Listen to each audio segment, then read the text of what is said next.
So a little bit about us. I'm Donna Trujillo. I'm the Vice President of Tiered Support Services and Special Populations at Generation Schools Network. Formerly, before coming to GSN, I was the Director of Douglas County Special Education, and that's the third largest district in Colorado. And my colleague, Zach, I used to be a principal and a special education teacher too. And I'm also an advocate for students with special and gifted needs currently. Zach, you want to introduce yourself? Yeah, hi everybody. I've been with GSN for, I don't know, a few years now, consulting with them and working with them. And I was with Donna in the big school district here in Colorado. And my last position here was the Director of Health, Wellness, and Prevention. So a lot of this work, this is why I'm here delivering some professional development on restorative practices, but do a lot of work in health and wellness, social emotional learning, and trauma responsive practices as well. Prior to that, I was an 8th grade middle school teacher, special education teacher at a correctional facility for a bit, and an assistant principal for quite some time. So yeah. Katie, you want to introduce yourself real quick? Yeah, so sorry, I was on the phone and I thought I missed the introductions. I apologize, but we did fix the time issue, so that's good. So my name is Katie Peaton. I'm a former high school English teacher and superintendent and curriculum coach as well. So I've worked with alternative schools for about 8 years, and I've been at GSN for about 8 years as well. So it's nice to be here with you all today. All right. So this is our quick agenda. This is really an introduction to restorative practices. We are going to try to give you as many skills and things as we can, so you can take some things away, because I know that's annoying if you do something and you don't have anything to take away. But just this understanding that it's going to be broad, and we're going to do pretty much an introduction. So I'm going to get into the why I think, when Don and GSN thinks it's important. Talk about the social discipline window, fair process. So some of those foundational tenets, get into some affective language, and then we'll end it with some discipline stuff. So restorative discipline. Okay, so one of the main reasons I believe in this work so much is, like told you, I started out teaching in correctional facilities, and I was a special education teacher and got really heavily involved in the trauma responsive work. And so I've seen a lot of kids in risk and at risk.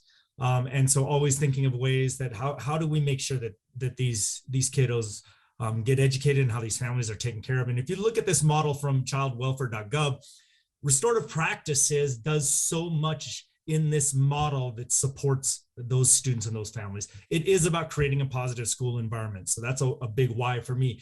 Relationship level wide, it's talking about connecting to positive peers, caring adults. I mean, that's really what this is about. I hope one of the things that I can communicate to everybody here is that restorative practices is about a mindset, and it is being a mindset about caring for adults, or caring for kids, and looking at discipline and building relationships as something that's important. And then those individual SEL skills, restorative practices does all that. One of my favorite models that I like to try to connect with restorative practices is this model, the interpersonal psychological theory of suicide by Dr. Thomas Joyner. I don't know if many of you know him. He is a professor at FSU in Florida there. Really what he talked about was how does suicide happen? What are the elements that need to happen for suicide? And you can see the Venn diagram there. The capacity for suicide is not a lot we can do about. That's really genetics, is his theory.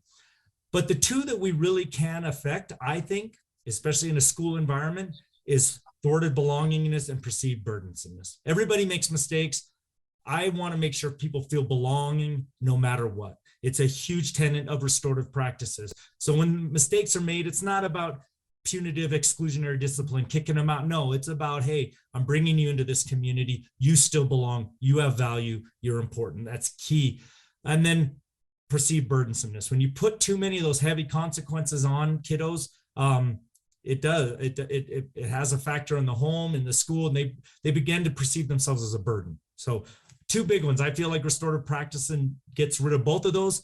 We really then can affect a positive mental health for students, instead of going down this road of suicide, which we know we are at a crisis in the United States for our youth. So really important, I think, when looking at this model.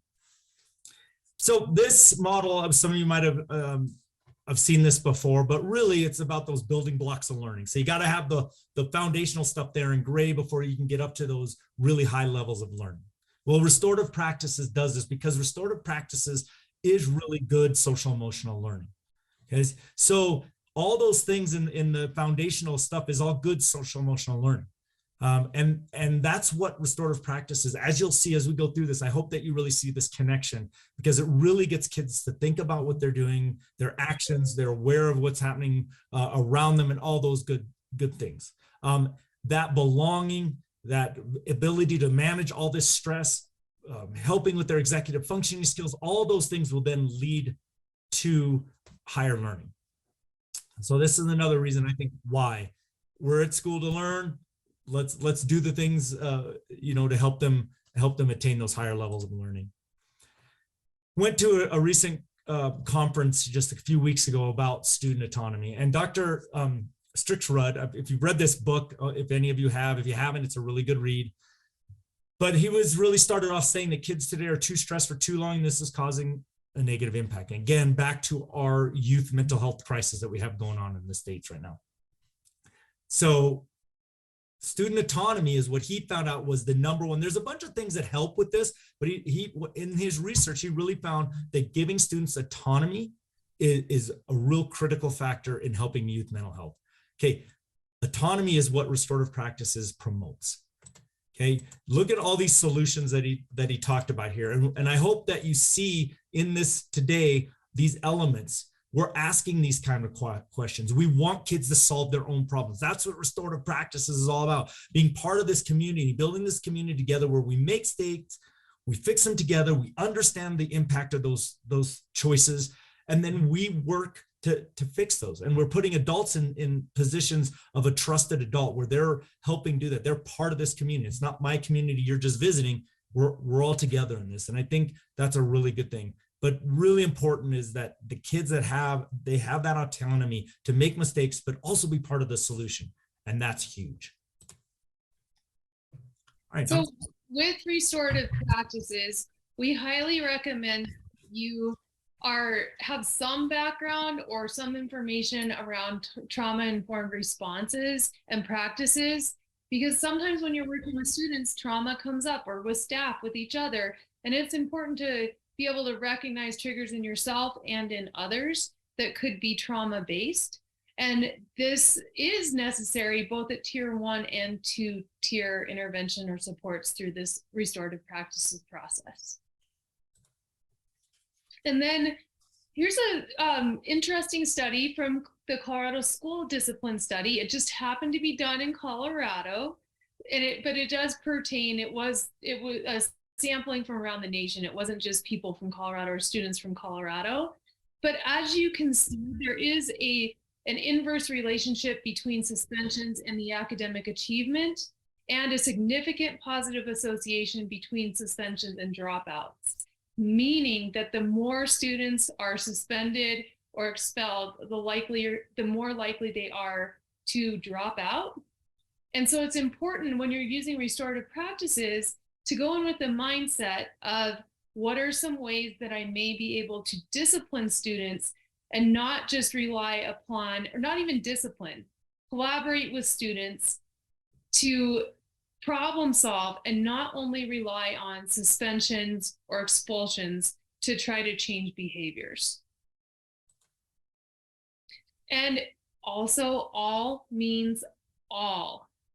It means that we are working together to create equity in our classrooms and schools. They're also, like I said, an alternative to punitive discipline policies, which, as we know, funnel children and youth from school to prison. And somebody here is from the facilities, and so they likely understand this even more than those of us not in the facilities.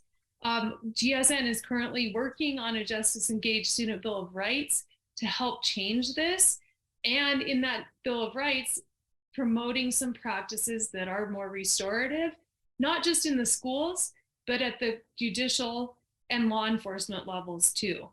So really, every time a student is suspended, it increases the likelihood of them being out on the streets, getting in trouble. What are they going to do with their time? Maybe they don't have adult supervision. Maybe they don't even have food on their tables. And that's when we know students tend to find a way to get in trouble. And the system is not currently built in a way to support them when we do expel or suspend. And just as a reminder, a sense of belonging is built by a community. It doesn't mean, oh, Zach is going to go and take care of the student all by himself. When we're following the practices and the processes, we build a community of support for our students, our families, and our staff. So again, that was really quick overview of some of the reasons we really believe in restorative practices and the why. And, you know, I really encourage you to do some more research into those things. There's a lot of research out there around this, but we know the research behind protective risk and protective factors, right? And those protective factors of belonging and community, trusted adults, all those things, right? A positive environment to be in school. Those are all huge, huge protective factors against so many risk factors that our kiddos are up against. So restorative practices really does embody all of those protective factors. And hopefully, again, you'll see some of that. So we're going to go over some of these foundational tenets right now, just things that really, I think, ground this work, and it's important to understand. I think, like I said before, I think a lot of this work is about a mindset set. I talk about it with a lot of my peers. We talk about it. We sit and actually, you know, have a beer and talk about restorative practices and think about really, what is it about this? And it is a mindset. It's a shift. It's a growth mindset of looking at something differently, taking a different angle at things, and like you just kind of taking a step back and looking at it so that you can see that there's more to the story, and you can then go and find the supports that are needed. Hey, Zach, really quick. I'm sorry to interrupt your train of thought where you are right now, but just had a question to come up in the chat about something Donna was saying around the last few slides around suspensions. Ms. Lauren had a question about, is this out of school suspension? What about in school suspension? Actually, the research is also clear about the in-school suspension. It's not as bad as out of school, but the in-school, if you're thinking about it, especially for a student that's been impacted by trauma, there already is in this survival part of their brain, this fear of being kicked out or separated or excluded, right? And so you're taking them out of that classroom environment. And here's what we also know from the research. A huge factor of a kid's academic success is that teacher. And so now they're in this room, they're off by themselves, they're secluded, they're excluded, right? And so a lot of emotion comes with that. And so, you know, personally, I'd like to rather see that, because I think sending them home to play Xbox and get high for 5 days is probably not the best strategy for kiddos. But at least they're in school, and hopefully whoever's running in school is a trusted adult. Hopefully it's someone that they really can connect with. Hopefully you have the right person for that job. And so I can see it. Hopefully they're getting some service or interaction while doing so to continue making progress, but also looking at what they've done and beginning through the restorative practices, being able to think about accepting the consequences and taking accountability for their actions. And it requires another step of, once they come back to the class, you really have to have a really good process for reintegration. I think a lot of people think that, you know, the student knows I don't hold any grudges and everything's going to be fine. So this kiddo just comes back to my class and we pretend like nothing happened and we just start new. But in that kiddo's mind, they're like, the teacher hates me, all the kids hate me, they think it's something like there's a lot of stress. So they're already in survival brain, especially student impacted by adverse childhood experiences. They're already in survival brain. So you have to do some really intentional work to bring them back into the class, reintegrate them as, yes, you belong here. We want you here. It's unfortunate that you were gone. Let's do what we need to do to catch you up. It also requires a lot more work.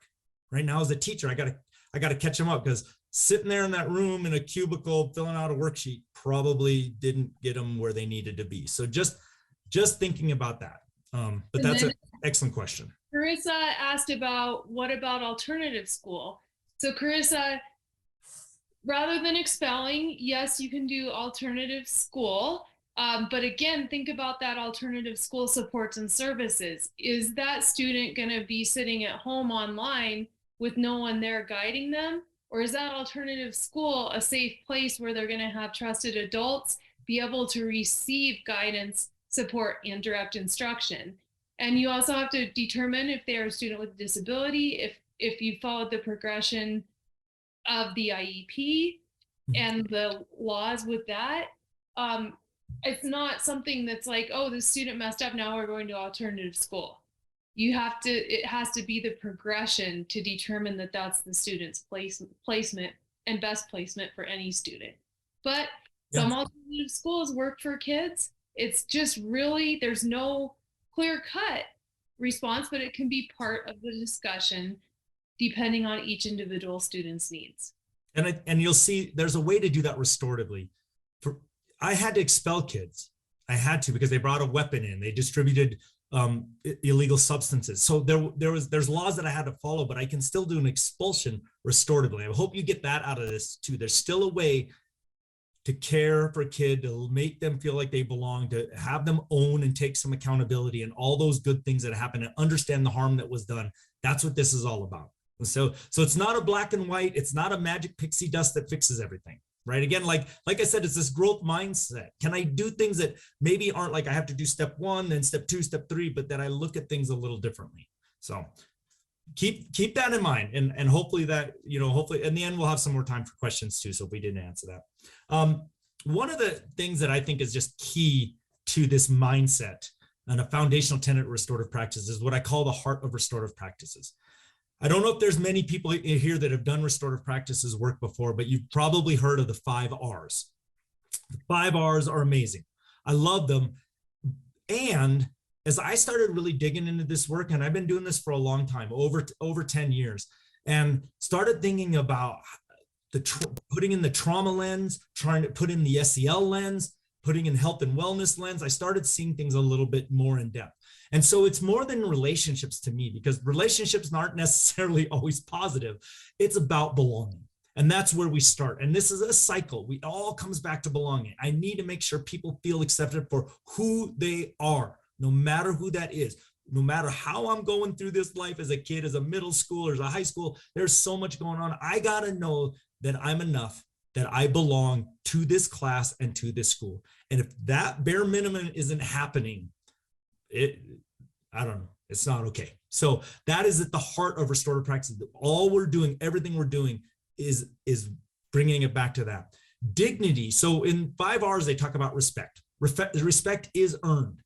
Okay. And I don't think we talk enough about that. It's like, you will respect me and then I'll respect you, or I demand respect because I'm the adult, or I should be respected because I'm the teacher. Think of it from a lens of a kiddo that's been impacted by adverse childhood experiences. That kid's relationship with adults is not one of respect usually. That adult has failed this kid time and time again. So when they walk into a classroom and they see an adult as the authority, they're immediately in survival brain. And that's not a conscious decision. It just is. And so we earn that respect, I think, through dignity. Dignity is a given. Everybody has self-worth and value, and that we earn respect. Accountability. We got to remember that the kiddo, if the kiddos are causing the conflict, they own the conflict. As adults, we think we got to own the conflict all the time. We don't have to own the conflict all the time.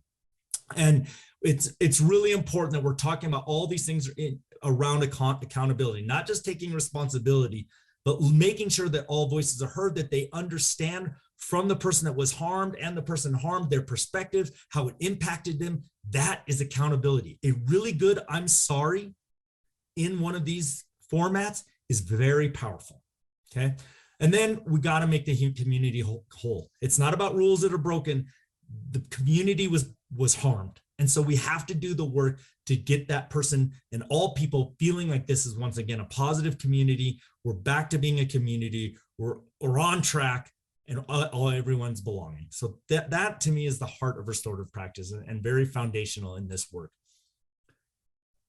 And then we have our social discipline window. I actually asked Zach if I could take this slide because I love this process. and love providing all of you with this idea, and makes you kind of go, So the social discipline window, we think about our relationships with others and how we are most supported. And in this, the best way to be with someone is with them. You're not doing it to them. You're not neglecting the situation, and you're not just doing it for them. Like Zach said, you're working through a continuum with the students, talking to them, letting them take accountability, find creative solutions to then be able to be reintegrated into the community. So an example is a parent who is completely checked out. They don't see their student, they don't notice them, they just, okay, you can take care of yourself, okay? A teacher who is oftentimes, like as a special educator, I have a lot of educational assistants that I work with, and I'll see them doing things for those students, and they think that they're helping them, but really it's harming the student because they're not learning the skills. They feel like, oh, if I don't do it, somebody's going to do it for me. Or another, you have the punitive, where you see someone, and I've had like lots of teachers myself and watch teachers all the time saying, you're doing this. But then students shut down. They don't feel like they have a voice or choice. So what is the best way to be with our students? And that is to be authoritative. You have your expectations, yet you're working with them, talking with them, and you can teach them how to do things and meet those expectations without doing it to, or not doing it at all. Questions on that piece? It's fun when we're in person because we actually divide the room out into the 4 quadrants. So this is something that you can do with your students or even for yourselves at a staff meeting. Take those 4 quadrants, divide them out in the room, and then you have everybody do what we're going to have you do in the breakout rooms. You think about your most inspirational teacher, leader, coach that you've ever had. What box did they operate in most of the time? And why do you think this is? So if we were in person, we'd have you think of that. Was that coach, teacher, leader someone that did to, not, for, or with me? And then you go to that section and you can see and you share out who that person was and why you selected them for that box. But since we're not in person, we're going to put you into breakout rooms of 3 people for the next 5 minutes. You might see Zach and I pop in and out, and we want you to talk about the answer to this question. Where did they operate most of the time, and why do you think this is? Any questions on this? Where was your most inspirational educator or coach, leader, or teacher? I would say mine was definitely in the with you category. I think it was a high school teacher, the person that came to mind. He's also like a cross country coach. He's very much so like treated us as if we were all capable, and he like valued our opinions on things.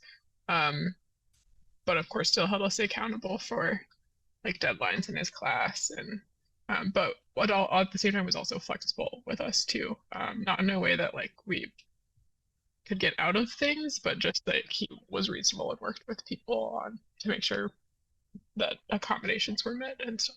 Nice. Yeah, I think when you think of that support access there, that it's the right supports for the right kiddo, right? I mean, everyone's a different kind of learner, so some kids need a different type of support. I think that's what that really means to me, is that you're doing the work to let them reach those high expectations, and that's different for every kid. You know, you have a different relationship. So cool. All right, I'm gonna go check out another room. I think the thing we were talking about was that, you know, primarily we are both really only able to identify one person. And when I think about all the teachers that I've had, including even like through grad school, it's kind of sad that there was just one person.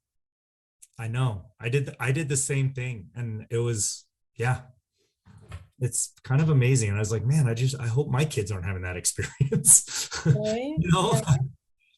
Yeah. Yeah, it's hard. I mean, it's a nice balance, and when you can get there, you know, but It's a good foundational piece to really think about, like how can we always be in that with box and be that inspirational, teacher, leader, coach. I coach my son's lacrosse team, and I always I wonder if they say Coach Zach is inspirational. And when I was teaching, I'm like, sometimes, I don't know about my first year teaching, I'm not sure how many people said it, but that's all right. Now that's the goal, right? We always, that's our goal. So one of the things I think that is really helpful to think about is this idea of fair process. And I think it really keeps us in the with box. But I want you to think of this also through the lens of discipline. As a leader, if any of you out there are leaders, if you're principal or superintendents or any of those kind of things, think about it when you're in that leader, and also as a parent. I'll challenge you to think about this as a parent. Now, this was not developed by restorative practice practitioners. This was actually created by the Harvard Business Review, and they created this idea to try to help companies like Amazon, right? Of thousands and thousands of employees, how do they keep making millions and billions and billions, right? And so this is what they came up with after all these interviews. And then someone in the social sciences world and restorative practices is like, wait a minute, this works. Yeah, and it does. So it's really easy: engagement, explanation, and expectation clarity. How do you stay in the with box? Authentically engage with people. So if you're leading people, if it's your classroom, come up with expectations together in the classroom. Come up with, hey, this is our end of unit summative. Any ideas out there? You know what I'm saying? You can do all kinds of cool things to authentically engage. Remember when I was talking about student mental health and autonomy? This is something that gives people autonomy. Think about it as an adult. I've been in plenty of educational organizations where I was not really authentically engaged, right? Things were done to me, and it's not super fun, right? And if you'd just engaged with me, let me work on this project or have some input, things would have gone a lot better, right? And so think about that. Kids the same way, adults same way. Okay, so if you're like me, I think my opinion, the best one all the time, right? I think I have the best ideas, better than anybody else's. And it's amazing, but some people don't choose my idea. It's crazy. But you know what? If they explain it to me and say, Zach, that was really good, but here's why. We have these policies in place. We have these constraints. We got to go in this direction. All right, man, I can swallow that a little bit better, right? Clearly explain why we're going in that direction. It helps. It's huge psychologically. And then, like anything, we're doing it this way. This is what we're doing. I'm explaining it. Here's my expectations. Be very clear. I worked in a district where decisions were made and there were no expectations, and you just kept doing what you were doing until you made someone really mad because it wasn't what their expectation was. You're like, well, it'd been nice to know. I'd have done it that way, right? Let's not do that. Stay in the with box. Have very clear expectations. What it is not a democracy. I'm not asking you to ask your kids, do you want to do math now or go have an extra recess? No, you are the authority in the classroom. Be the authority in the classroom, right? But use fair process. Okay, you're not going to know, if you're a leader, you know this already, not everyone's going to ever agree with you. And if they are, you're probably not doing leadership the right way, right? Not everybody is going to agree. It's not about 100% consensus, okay? And it's not about eliminating disagreement, because you know what? We need disagreement. It's actually pretty healthy. So hopefully that helps. I'll give you some quick 3 easy ways to stay in that with box. So we're going to talk about some other foundational ones. A lot of people, when you talk about restorative practices, it's circles. We get in a circle, we sing Kumbaya, hold hands and say, I'm sorry. That's restorative practices. No, that's not restorative practices. Hopefully you've gotten that by now. But it is about using circles. It can be a very effective strategy. Why? Because circles have been around for eons, right? And they symbolize unity and community and equality and all these good things. And it's just the structure of it. When you're looking at people, there's no hierarchy. There's none of this kind of weird social stuff going on. It really is to try to bring in everybody together, understand that we all have voice, we all have value. It's about belonging and dignity right here in the circle. Okay. So give you some just basics of the circles. When I got trained, it was 2 days, full days of how to do circles. And so I'm going to give you the basics. Dig in, Google it, buy a book. There's all kinds of great resources out there. I am not a purist. You will find some books out there that are like, you will always do this. I'm not kind of an always and never guy. I'm going to give you some of the things that I've learned over the years and some of my experience. There's a circle keeper. A lot of times in the classroom, that isn't an adult. right? And that an adult is the circle of people. Be in the circle. You're not the teacher outside the circle. You're in circle, right? And you're just making sure that this is going well, it's safe, it's flowing how you want to, and everyone is being able to, right? You might notice at the beginning, if you just start circles, the engagement is lackluster a little bit, but it gets better and better. A talking piece, sure, use it if it's meaningful. If you it doesn't matter, age level. I do it with adults, and a talking piece is very effective. If it means that it signifies that you now have if I have the talking piece, you now have the responsibility to listen to me. Okay, it's not that I have the floor. It's that now it's just signaling you have that responsibility to listen. It can be very effective. A centerpiece is another one. That picture is showing you one right there in the middle. It represents the community. It's things, tokens, things that are important that represent what the community is about. You can use a centerpiece. They can be very effective, fun with your students, but not always. And then guidelines and expectations. You got to make sure that you go over them, that you have them in the circle, that you get people to give their ideas. Like, what do we need to pay attention to while we're together in circle? How do we ensure that all voices are heard and that we are showing everybody dignity and those kinds of things? It's really important. Okay, so the types of circles. There's proactive and reactive. And what I want to say first and foremost is super important. If the only reason you're going to do a circle is to handle discipline or to handle harm and conflict, then don't do the circles. Okay, circles, again, they're meant to be community builders. And if every time students walk in and they see a circle and it's around something bad, they're gonna be like, oh my God, what did Johnny do again? Right? Like, that's not what we're trying to promote. 5 to 1, I mean, that's just some random thing out there that someone wrote, right? I don't even know what research I was, but try to do way more positive, proactive circles, morning meetings in a circle, check for content understanding in a circle. I had a language arts teacher that had a class of 40 stand up every morning. That's what they did. They came in, she took attendance, they stood up in a circle, and she asked them about how the homework was, what they were reading, whatever it was, fist to 5 on energy level, anything she could do just to connect with these guys in circle before they went into their small groups or did what she was instructing. It can become part of your culture, and it's an amazing way to build that, right? It creates that safe space, and like I said, the structure is important. Okay, lots of different ways to do circles, not just when bad things happen. But I would say to you very clearly, and to be very important, it's like a well-designed lesson for all the teachers, right? Have a plan. If you go into having a circle willy-nilly, now, if you've been doing this for years, then that makes sense. It's sort of like asking a veteran teacher of 15 years to write a lesson plan every day, right?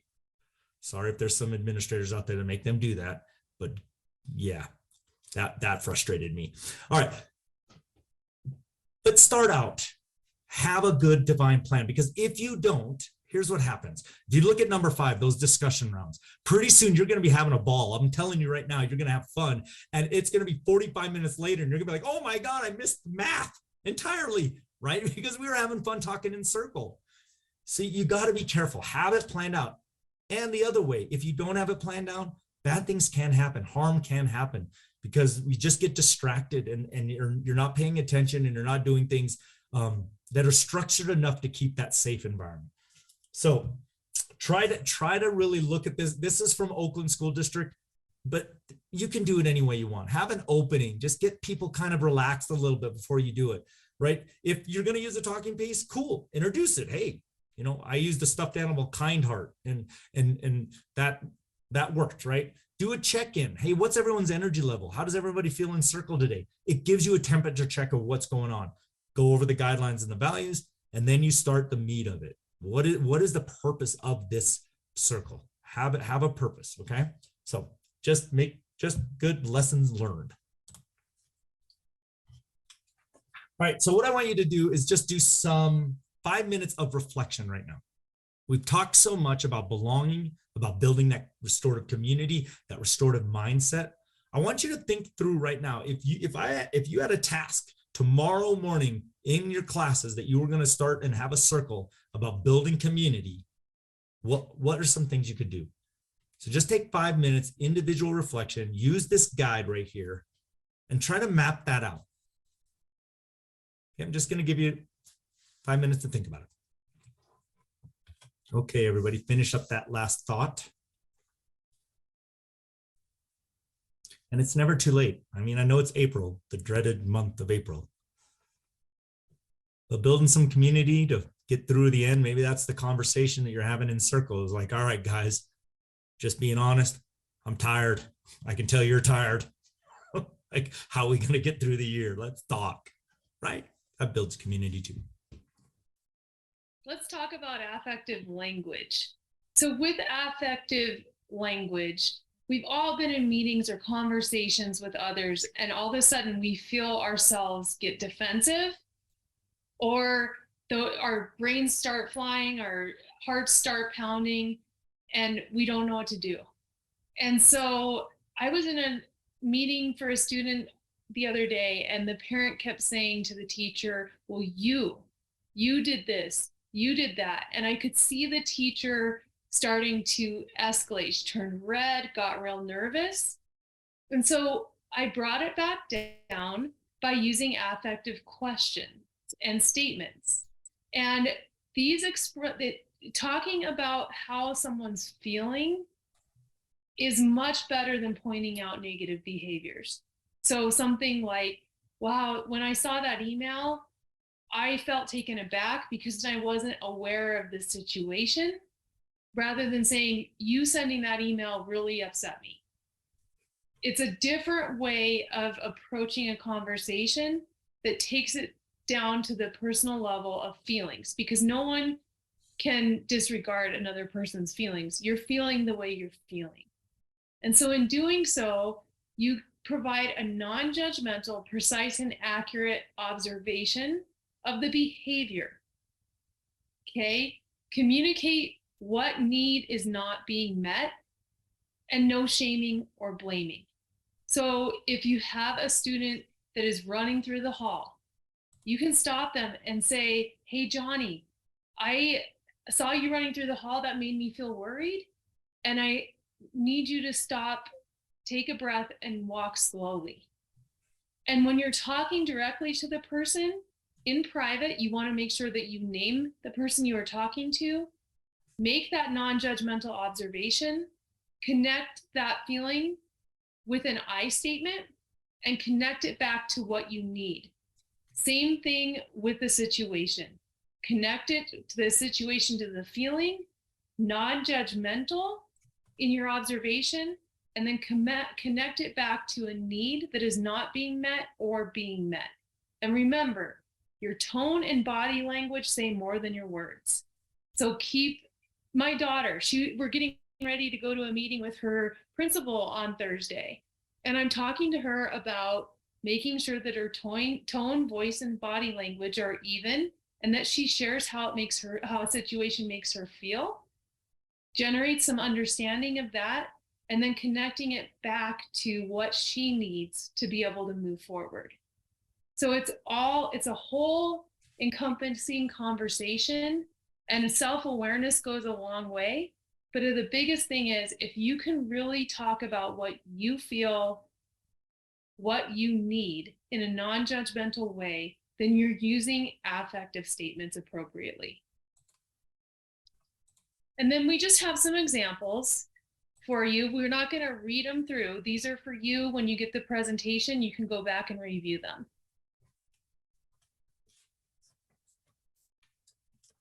And then also, again, an example of a situation. So we have different levels of conversations, different examples. And as you can see in all of these, it connects the feeling, non-judgmental approach, and then moving forward with what you need from that person or that community of students to move forward, or what need is not being met. Some affecting questions. You need to ask the right questions. Again, separate the deed from the doer. Focus on the behavior, not the person. That behavior is, not you are. And then engage all of those harmed and the harmer in the conversation. Talk about solutions to make the community whole again. You don't come up with the solutions. You can help guide the solutions, but it has to be a whole community approach to determining the solutions and then what reparations might come from it. And then focus on that learning and skill building. This is teaching students skills. It's teaching them coping strategies. It's teaching them social interaction and communication. It teaches them before a problem begins, how to address it effectively. And avoid, when you're doing these, use could instead of you should or why did you do this? Okay. And instead do try or what instead of why. And then, like Zach said earlier, we have to keep the harmed and the harmer in mind. So for the harmer, you're going to ask these questions to get to the outcome of, okay, this is really what happened from your perception. You go to the harmed, and you ask the similar questions. But you can see with the harmed, what can I do to help?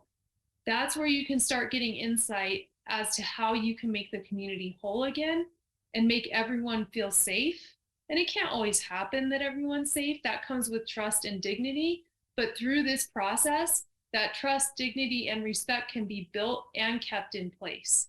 So these are scripted for you when you come across a situation that you can use in your everyday conversations, interactions, conflicts that you even come up on yourself. All right, so now we'll get into some of the discipline stuff. But I really hope that you all see what Dawn and I were talking about here at the beginning, and how some of those foundational tenets really do transfer to the discipline discussion, right? I'll show you, we'll see it, but you'll see circles. You can use them for discipline and for harm and conflict. You can stay in the with box when you're dealing with harm and conflict, right? I still have high expectations, but I'm there to support those affective language, the affective questions. All of those are ways to stay in that with box, right? I'm using fair process as I'm doing discipline, right? I'm going to engage with people authentically. That's why I'm asking questions, the harmed and the harmer, those affective questions, right? I'm engaging them. I'm giving them autonomy. When I engage with young people about what's going on, what happened, and I ask, instead of I say, why'd you do that? Now, all of you know, if you ask a 14-year-old boy why, or a 25-year-old man why, it's pretty tough, right? That answer is going to be all over the place.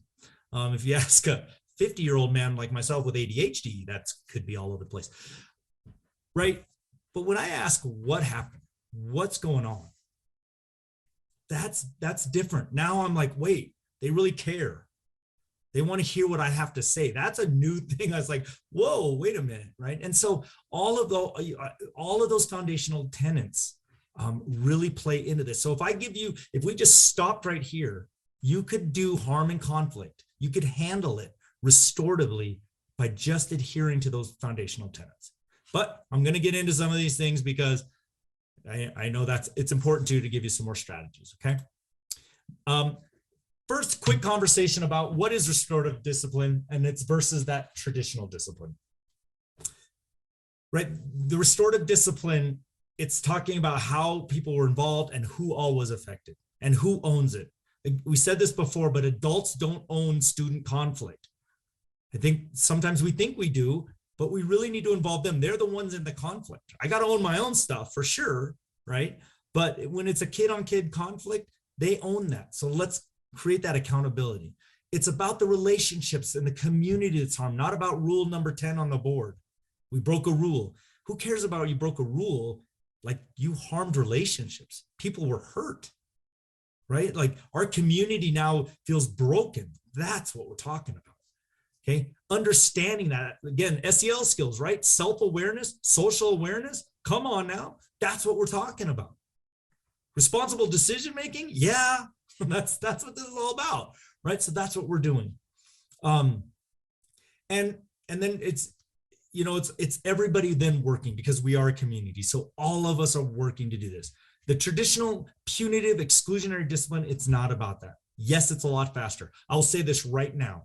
Restorative discipline is not quick. It's not the magic pixie dust. It takes time. It takes investment. But man, oh man, from my experience and when I've done it, it is worth it. It is so worth it. And it changes behavior. And I'm about things that work. I guess if suspensions, expulsions worked, I'd be like, all right, like behaviors are changing, kids are doing good, schools are safe places. Great, let's keep doing that. But they aren't working.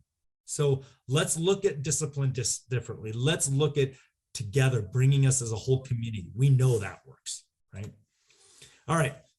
Before you start doing discipline, we got to respond and not react. I know this is hard, easy to say. Don't take it personally. Well, when a kid tells me to F off in my classroom, I take it personally. Hey guys, I'm human, right? Like I get it, but we got to identify what's going on there, right? And here's what I know with trauma work. I do not think a kid rolls out of bed and says, you know what? I'm going to tell Hess to F off today. I can't wait to get in super big trouble and all that. It's going to be awesome. What a rocking day. I don't believe that. I think, to quote Ross Green, kids do well if they can. And if they aren't, then something's getting in the way. That's the same for you and me as adults. I want to be my best self. And some days I'm not. There's something else there, right? I didn't make a conscious decision to be a jerk to my wife today. Something else was going on and all that, right? And I got to own it, and I got to do the repair, and I got to do the work. How do I stay and be able to respond, right? Some strategies, name it to tame it, man. That's the SEL, right? Awareness, self-awareness. I am feeling really angry right now. I'm feeling triggered right now. I'm feeling hurt right now. I'm going to take a breath. Here's the cool thing about science. It's called the 90-second rule. I don't know if any of you have heard this before, but the 90-second rule, those stress hormones, cortisol, adrenaline that rush into you and change and like get you out of that thinking brain into your survival, like I'm going to punch somebody brain. It takes 90 seconds for that to get through your brain and through your system and dissipate. If you don't keep thinking about it. As soon as you think about the situation again, you can just start the clock over. So if you do a mindful breath, you take a break, you go get a drink of water, a healthy snack. Not only am I modeling, yes, I am, but I'm also giving that 90-second break for those hormones that are just science. It's just brain chemistry, to let them run its course so that I can respond instead of react, because most harm and conflict comes from reactions. All right, impromptu conferencing. Pretty quick thing and easy, can be. This is a situation, you're out on the playground and you see this. Two boys wrestling, fighting, I don't know. Who knows what the heck is going on, right? In the hallways, I don't even know, right? But instead of having this huge reaction, can we respond? Can we use our affective language? Can we ask some affective questions? Say, gentlemen, what's going on? Hey, bud, what's happening? Here's the thing that I know about educators, that you have an innate ability to understand a lot of time what's going on with these two kids. And when you slow it down and have them start talking, you will get a sense, was this maybe a bullying situation? And if I get those little hairs going, like this could be something more than they're playing it off to be, then I go do something more formal with that. I go to the next step. But it might be nothing. It might be two kids, two boys just wrestling and having a good time and not understanding that that behavior is not appropriate on the playground or in the hallway. And I can address it right there. I don't need to write a referral. I don't need to, whatever it is, we can handle it. It's an impromptu conference. Get what's going on. Ask some of those questions to both the kiddos, see what's going on, and then you can make that assessment. Okay. Mediation. Now, this is a pretty common one, and it's often used. The procedures in a mediation are used in a lot of different things in restorative discipline. So mediation tradition, what am I talking about? I'm talking about bringing two kiddos together, right? And talking it through. A staff member, a teacher and a student, two staff members, maybe a group of 8th grade girls because it's girl drama, right? Like that was my favorite. I loved it. Anyway, so, right, like this is what a mediation, this process is what you would do for those. Okay. It's not a huge, so not like 10. I would say if you're going over like 4, then you might want to look at a bigger circle and doing things a little bit more, put a little more energy in it. But the most important thing that you can do for this is you got to do the pre-conference. Do not just bring two kids together, or an adult and a student together, or two adults together and say, we're going to RJ this. You'll hear people say, we're going to do some restorative mediation. Let's go. That's not what you do. In a pre-conference, I look at people separately. each one separately. Okay. And I ask them the questions, those affective questions, and I get their perspective. I get their voice. I understand. If I'm going to be the facilitator in this, I need to understand more. I need to make sure that they're taking responsibility for what they can take responsibility. If it's cut and dry, like, that it was one harmer, one harmed type of situation, then I don't expect the person harmed to take responsibility necessarily. Right.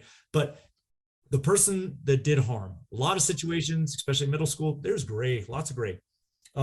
So ask those questions, get a sense of that. Did they take responsibility? Are they regulated enough? And oh, by the way, are they okay with having this meeting? Because restorative, this is voluntary. You can't force someone in to come into a mediation, to be out their authentic self, to have voice if they don't want to, right? That causes more harm.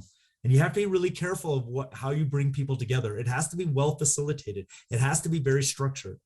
Right? I'm asking the same questions in the pre-conference as I do in the actual mediation. My job as the facilitator is to make sure we're structured, and make sure all voices were heard, to make sure people are using their affective language, and that we're coming to solution. They do the talking. They come up with the commitments, right? They come up with the solutions. It's an amazing, amazing process when you follow this through. Again, if you're not comfortable doing this, I gotcha. Like, this takes some practice and it takes some training, but these quick things right here, that'll get you through it. Okay. Zach, we have a question in the chat. Yes. Do you have a recommendation for a follow-up if one individual is ready to talk, but one isn't? That's a great question, because you know what? It happens a lot, right? So thank you for that question, because the one thing you want to do, and this is to maintain equal power, right? This is going to sound counterintuitive, I know, but the person, if there's one person that's more the harmer, maybe more the aggressor, think of a bully situation, right? And they were ask that person first. If do this interview, do that pre-conference, and ask them if they're willing to do a restorative mediation first. The reason is this, because if they say yes, then you know what you have to work with. Now, the person that's been harmed, understandably, might not want to jump in the arena with this person, right? Like, that might take some help, some coaching. I've done this before with 8th grade boys in a bully situation. It turned out beautifully, but it took me a week of coaching this person, right? It wasn't an absolute no. I didn't con him or do anything like that. I just said, hey, I get it, dude. It's really hard. You were hurt. I understand. Let's keep talking about this. I'm there for you. So that's one suggestion. I keep supporting the person that was harmed. I need to make sure that they're safe. They feel safe. Right? You might have to do some safety things in place if it's something like that, where there's safety issues, right? For the person that's done the harm, I'm still trying to get them to understand what they're doing. I might have to put some safety things in, like you don't get passing period because you have your passing period right with this dude. And last time that happened, you punched him in the face.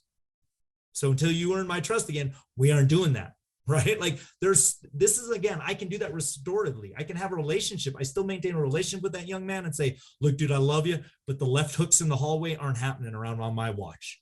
Right, dude? So walk in with me to class, whatever it is. I'm doing it with them.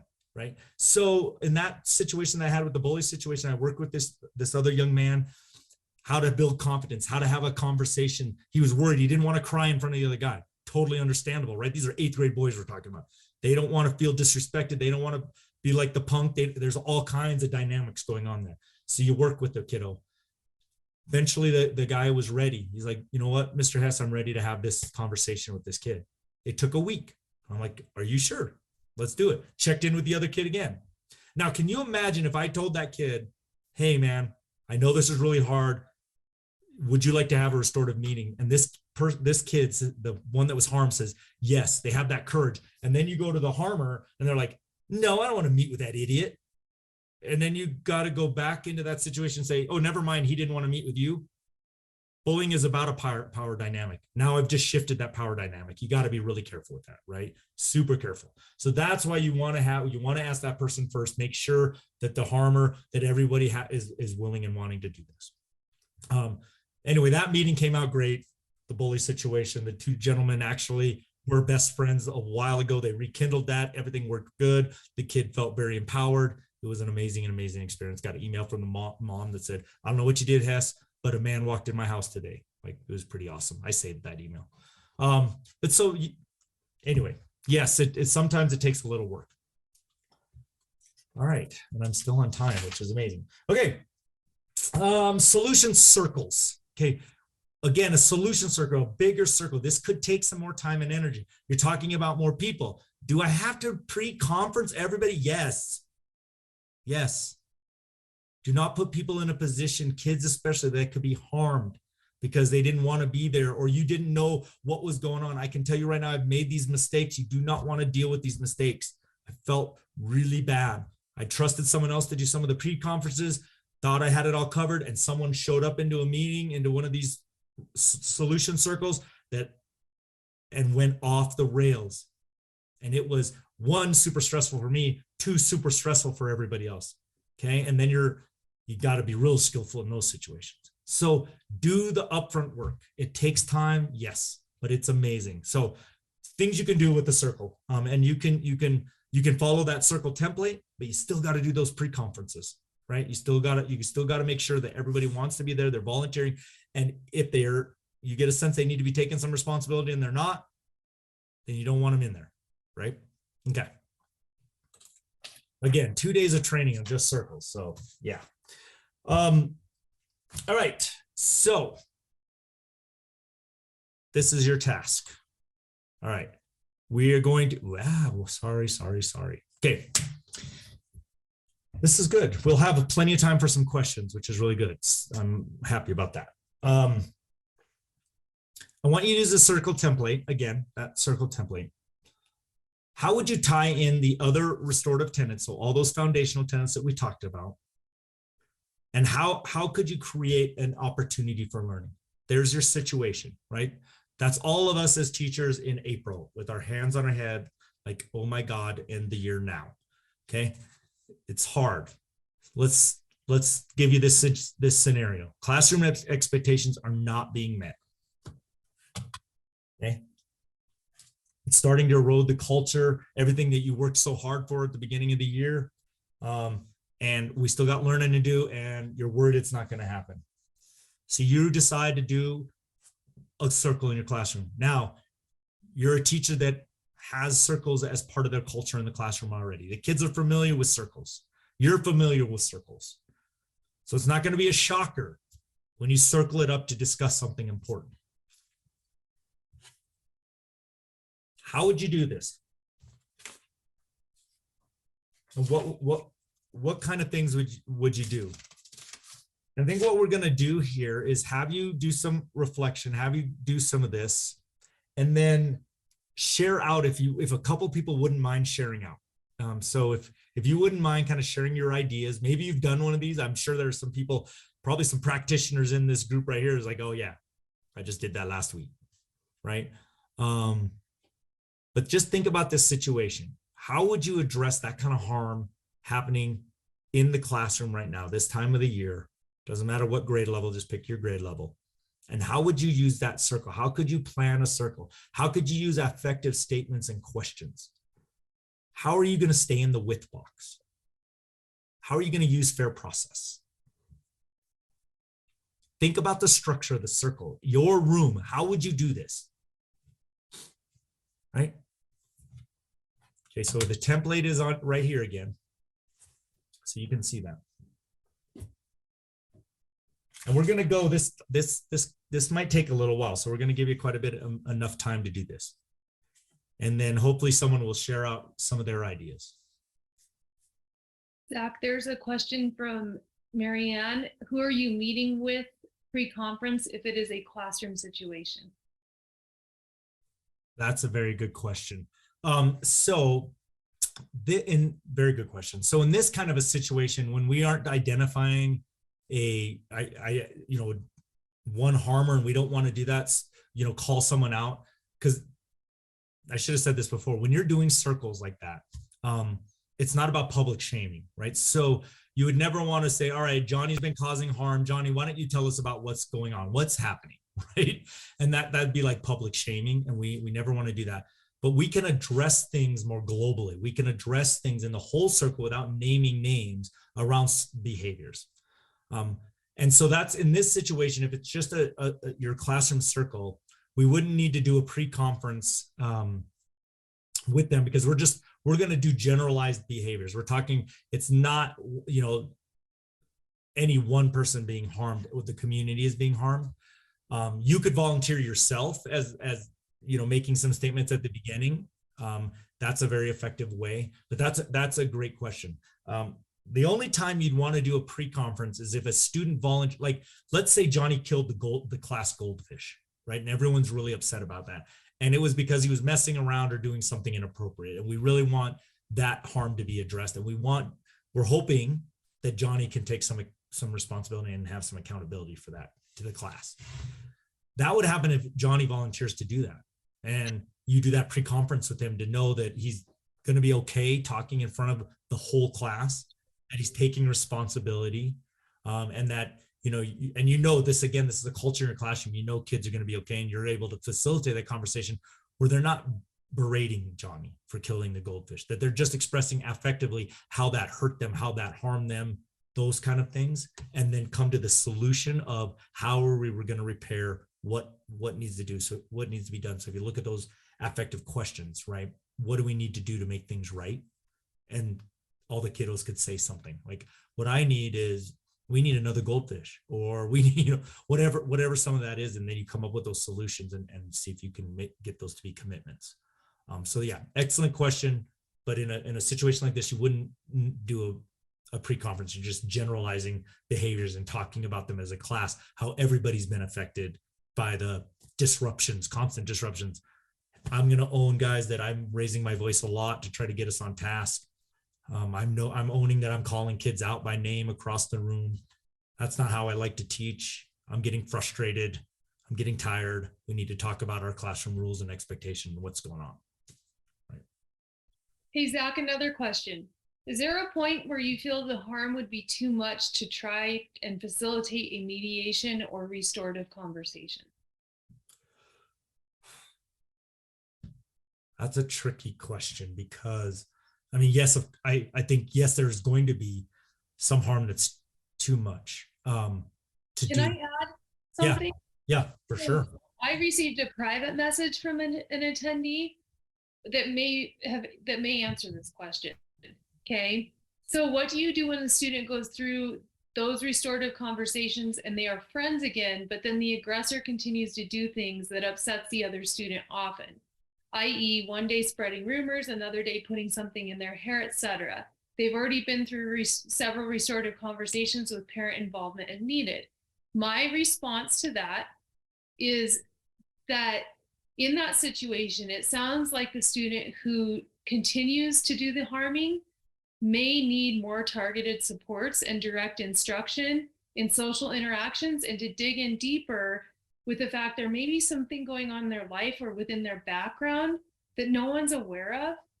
And they may have trauma that hasn't surfaced yet or been brought up, or something about that other student that they haven't identified is bothering them.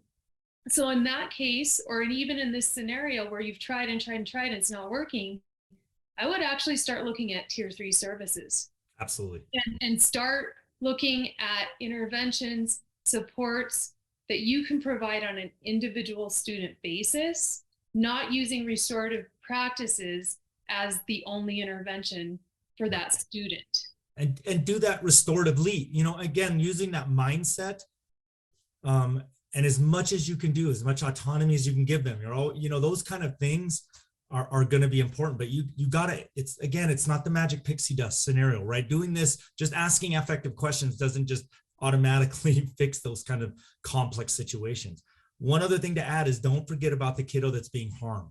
Mm-hmm. Right. So those things, absolutely. We gotta figure out what's going on with Johnny, right? And Johnny needs some definite tier 2. If he's not getting tier 3, that continued layer of support of what he could, but the other kiddo might need some help on what are positive friends and friendships. What are strategies they can do to have voice, to share what they're feeling, those things. As a teacher, as an adult, I might need to put things in place to ensure safety, right? If that parent and that kid's coming to me is like, I thought we were good, but I just still don't feel safe. Well, then I don't, maybe I have them on different parts of the classroom. They're not in the group. I monitor things more closely. Something along the lines of those things.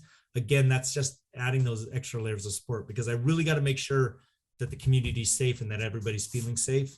And so, it's just not forgetting that there's probably some other stuff going on, and we're using that mindset to dig a little deeper. And again, hold the high expectations of safety, right? But we're going to have to look at what supports they need.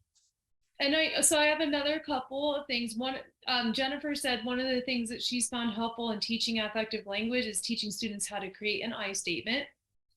She often reads the book, I Can Use an I Statement, with students, even as old as 6th grade, to give them an idea how easy it can be, and also have to regularly remind kids to talk to each other, talking with rather than talking about. So that's a great suggestion, Jennifer. Yeah, there's so many cool resources like that, really. I mean, this community of people that really are doing this work, there's so many amazing ideas out there, and just share them. Like, if you have other ones, put them in the chat. Just if you've been doing this work for a while, and you have great ideas, let's share them. I think that's the best part of this, and this is such an amazing community of educators that I found. And then Linnell had another thing. What about initially? Is there a point where the harm may be too much for even having an initial mediation, restorative conversations? Yes. And like Zach said, if a situation is not safe, sometimes you have to do things to get things back to settle and safe. So I'll give you an example. Okay. A few weeks ago, a couple of students decided that they had a suicide pact. They both took medication on school grounds. Both had to go to the hospital.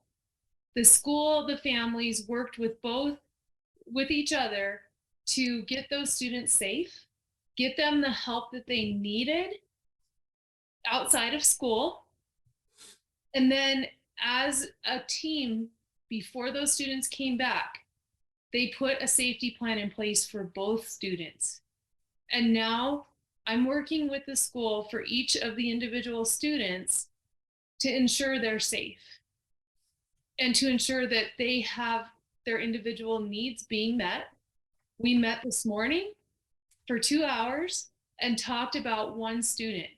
And the superintendent shared that now these students are mimicking each other. If one's asking for one thing, the other one's asking for the same thing, but we focus the conversation on one student at a time. And the interventions, like Zach is saying, and what I've been saying, we put interventions in place. Now, check-ins, checks-outs, doing trusted adults, doing social skills for one student, then we're gonna work on the next student. They may be similar, they may be different, but not trying to make everything one congealed mass that we're trying to tackle at once. And while doing so, restoring that respect, that dignity, that trust, and those relationships, and then reintegrating when something happens back into that community. So it's an evolution. Zach showed the picture at the beginning. It's not a top down, this way, that way, diagonal approach. It is a circle, because you're constantly going back and circling back to everything. And it's constantly, it's living, breathing. And Donna, your situation, that's heavy stuff, right? That's big deal. That's a lot of harm.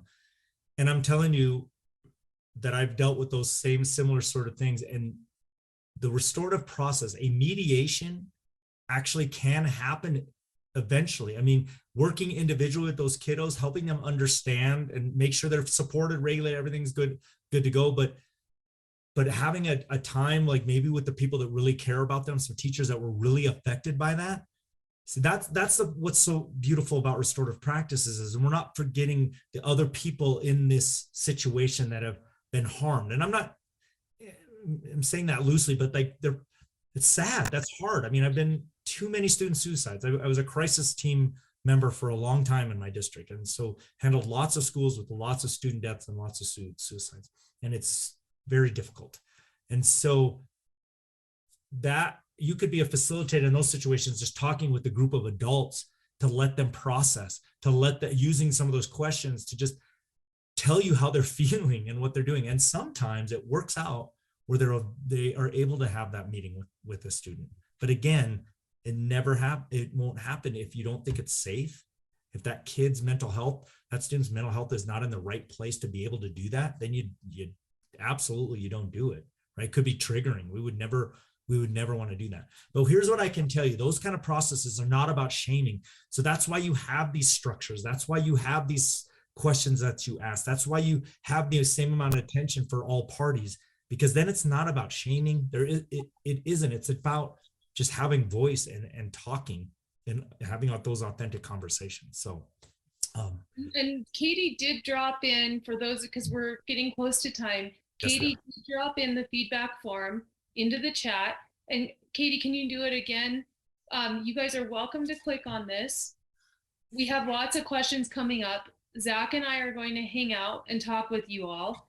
But if you would like us to come and work with you, what we do at GSN, you tell us what you need, we find the funding, we write the grants, and we come out and we are there alongside of you, developing your professional development, coaching, mentoring, guiding you through systems and process revision, whatever you need. And so if you not a one and done, right? Yeah, we will stay with you. We have districts we've been working with for years. And what we find is we go in with a social emotional learning grant, for example, and then it just builds as we're establishing something. We see there's another need. We find more grants, we find more funding, and we continue. We stick with you. And restorative practices is one of Zach and my passion. We feel it's very important and would love to connect with you further. Here's our email addresses. And truly anything you need, the breadth of knowledge and professionals we have in our organization is second to none. So you have an idea, it doesn't have to be social emotional learning, restorative practices, it can be building a greenhouse. Whatever you need, we will figure it out with you. So there's our emails, keep them, touch base with us after, and now we'll continue responding and answering to the questions. If you filled out the survey and you need to go, you can go ahead and go. And I'm going to go back to a couple of questions. Miss Lauren said, can you provide examples, or no, Autumn asked, can you provide examples for the difference between steps 3 to 5? They all have you ask questions, but how are they different? Oh, good question. So these 3 to 5. Sorry. So a check-in question. So the check-in question is pretty quick. So 1 through 4 are kind of a lot quicker. 5 is the meat of it. So think of discussion rounds as the meat of like, what is the real purpose? What are you trying to like get down to in this conversation? Is it a content circle? Like I'm checking in on homework and understanding. I am just doing a, hey, we're getting ready for the holidays. How's everyone feeling? That, like those kind of things. The check-in is to see, and again, you don't have to do it all the time, but sometimes it's nice to get kind of a temperature check of where everybody is. So that's what the check-in is. Hey guys, energy level today, fist to 5, right? Hey, yesterday was a hard day. There's something happened at school. How's everybody feeling? Fist to 5. Or let's just go get around real quick. One word, what are we feeling? So it is something just to kind of give you as the facilitator an idea of the energy in the circle and what you need to be prepared for, right? If there's just a lot of low energy, a low affect, like those kind of things, then you might want to adjust your discussion rounds. If maybe 5 questions isn't the way to go. Maybe they're just not going to have the energy to go through this whole thing, and you got to mix it up a little bit. So that's the check-in. The guidelines and values. This is sort of can be a rote piece. So this is like, okay, they usually are the same or very similar. If you built that culture in your classroom, they're very similar guidelines and values. We'll, avoid side conversations. We can only share 3 things during the meeting. We can, stuff like that. We honor everyone's voice. You speak your truth, like some of those kind of generalized things. That's the guidelines and values, right? We will only talk when we have the talking piece. So that's something a lot of teachers have those on the board wherever they do the circle, and the guidelines are right there, and they read through them. Hey, remember guys, we're going to be in circle right now. Remember, all voices are important. There's no side conversations. We only talk when we have the talking piece. It's okay to pass, like those kind of things, right?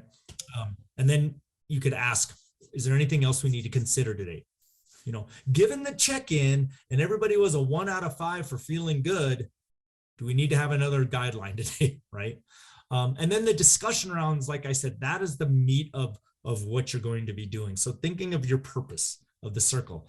I'm going to, like for this example, we're going to address the culture and climate and the harm that's happening because we're not following our classroom expectations. How many questions do I want to ask, right? How much time do I have? If you think about classroom of, let's say 30 kids, and, maybe each answer you let them do is, 10 seconds, they're going to be talking. Do that math and figure out like, okay. Because a lot of times I do an opening, I ask everyone in a circle, if I'm doing a new one's like, all right, hey, name, where you're from, what school, what's your position, and then what's your favorite authentic dish or family dish that you like to eat. Well, I have to, in my mind, I know that's a minute 30 for every person because people like to talk about all those things, right? I just know that in my planning. So that's kind of why that's like that. Did that answer the question? And if not, follow that up. Yes, thank you. I appreciate it. Yeah, Hey, we have another question. How best do you recommend dealing with situations where children who are receiving services, tier 3 type of services for behavior, but physical harm to others continues to happen? How do we support them but keep other children safe? This is a kindergarten teacher. Oh, geez. I can probably start. Yeah, go for it. Yeah. Okay. So it's really hard to answer this question like that. Just said, well, it takes I personally, I'm like thinking of all these questions I need to have answered before I reply. But really, it's like Zach said, how do you keep everyone safe? And sometimes it does mean that physical harm to others, you have to have an adult with them. You have to have someone who can support them right in that moment as a service. Or is it that that adult or the teacher sees that student's getting escalated or may do something, you may have to respond quickly and intervene before it happens. Now that's trying, and that's just something that you do as okay, here's what we do now. Yeah. But then you take that child and you have to go walk through this restorative practice with them. And it may take, for some kids, hundreds of times of doing that before it sinks in. It's not, this is a one and done. And I think part of that too is so I went, these are, and you're thinking of kindergarten, right? I'm thinking of little kids. So to me, I automatically go to this, my trauma brain, right? I automatically think of, and I need to try to figure out what's the function of the behavior. And I know people have heard that and they're probably sick of hearing that, but it's very hard to understand the exact intervention that you need when you don't understand the function of the behavior. So that's where you've got to bring in experts. To me, that is not a classroom teacher's responsibility at all, right? There are experts out there that understand or that are experts in behavior. And that's it. I would hope there's an RTI process within your school where you're talking about these kids, and there are those layered supports, and you have those people, experts that you can rely on either in your school or at the district level or outside in the community, but trying to get an understanding of what it is, the functions of that kid's behavior, because it might just be, certain things are causing too much stress, which is causing dysregulation, which is causing the kiddo to go into their amygdala and into that survival part of the brain. And it's not a conscious thing. I don't know. I mean, I've observed That's this. why I said too, like I have it's so really many hard. questions. So many. So, but I guess the answer is there's more work to be done. And I know that's a frustrating answer, but I mean, there really is, there's obviously some skills that are missing. And there's obviously, there needs to be some skill building, but it's hard. It's just like anything. You can't, like a kid struggling in math, you just don't give them more math. You got to figure out where is it in the math here? What are they not understanding? And then teach that skill. And it's the same with behavior. We have to treat behavior as we do reading and math. And when you have kiddos in that place, what is the function of behavior? What skills are they missing? What can I do to teach them? Or the psych, or, you know, whatever. Andy, do you have a behavior specialist team in your district? I'll jump in. No, we do not. And tier 3 support is just with the other subjects, so not anybody that's a behavior specialist at all. So, and I think that's what post-COVID, all these littles that we're getting are missing some major pieces of that self-regulation piece. And it's been a struggle here. Well, and that's something that GSN can help you with too, is going in and providing, because this is more intense training than just here's what you do.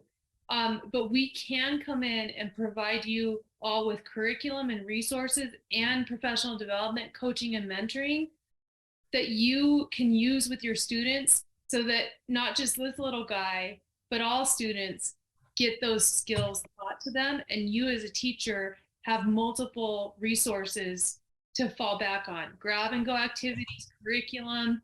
We have lots of different stuff to offer. This isn't on you alone to solve. It takes a whole group. And also, if you're at a place where you need like tier 3 supports, we can do trainings on functional behavior assessment for all. And like Zach said, getting to the antecedent of the behavior. For you, if you want to delve in further, I would look at the Colorado Department of Education's website, even if you're not in Colorado. There's a great behavioral specialist with Colorado Department of Education. His name is Bill Brown, and he does monthly webinars and also office hours where you can connect and he can give you more guidance. And it's a great resource to use too. And they have their, on the Colorado Department of Education, if you go under Exceptional Student Services Unit, ESSU, they have some of the former trainings and recordings posted there as well. And you're always welcome to reach out to Zach or me too, and we can walk you through specific situations and give you ideas and tips.